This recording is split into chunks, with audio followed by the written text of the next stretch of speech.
میرنشینی شەدادی کۆمەڵگا لە کۆندا پێکاتووی کۆمەڵی خێڵ و هۆز بووە، بەڵام ئەوانەی خوددان ئاگایی باڵا بوون توانیان باز بدەن بەسەر خێڵدا و بەرەو نەتەوە سازی هەنگاو بنێن.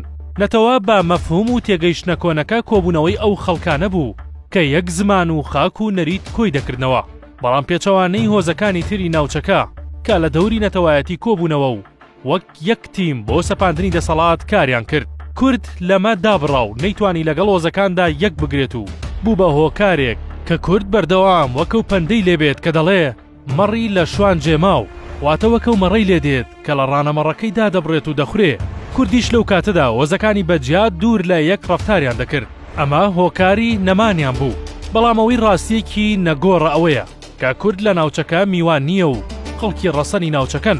ساڵی 1951 لە دوین میرنشینێک دامەزێنرا لەلایەن ئەمیر محەممەد شەداد لە هۆزی گەورەی کورد هازەبانی لە تیرەی ڕەوەندی. ساڵی 1951 لە ناوچەی قەوقاز محەممەد شەدادی دامەزێنەری میرنشینەکە توانی شاری گەنج بگرێت. ساڵی 1952 میر ئەسوار شازی توانی قارس و ئانی و ئاگری بگرێت، بەڵام دواتر بێزەنتیەکان داگیریان کردەوە.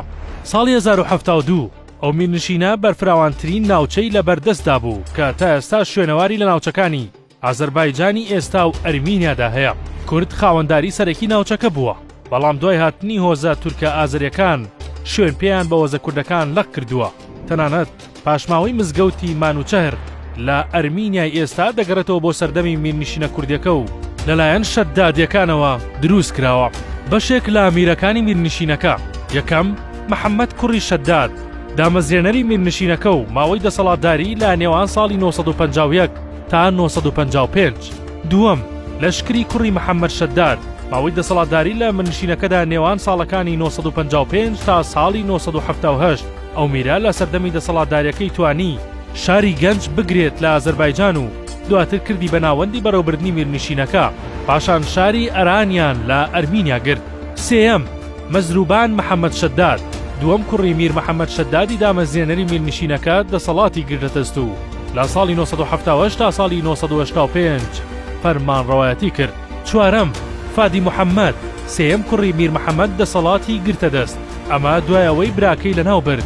ماوەی فەرمانڕەوایەتی ئەم میرە لە نێوان ساڵەکانی 1985 بۆ 1930 بووە. پێنجەم موسا کوڕی فاد لە ساڵی 1930 فەرمانڕەوایەتی کرد تا ساڵی 1934. کۆتایی ئەو میرە پەیوەست بوو بە کوژرانی لەلایەن کوڕەکەیەوە. شەشەم لەشکری کوڕی موسا ساڵی 1934 تا 1949. حوتەم شیروان کوڕی لەشکر 1949 تا 1950 دوای خۆی وەک هەشتەم میر کوڕەکەی دەسەڵاتی گرتەدەست. ئەوەی پەیوەستە بە میری نوێیەم میر فەیسەڵ کوڕی شێرزاد کە ماوەی فەرمانڕەوایەتەکەی 1967 تا 1973 بەردەوام بوو، بەڵام ئەو کاتە لە سەلجوقیەکان نزیک بووەوە. لە دواتردا کۆتایی میرنشینەکەش لەسەر دەستی ئەو هۆزە تورکیە سەلجوقیانە بوو کە میرنشینەکە پشتی پێبەستە بوون.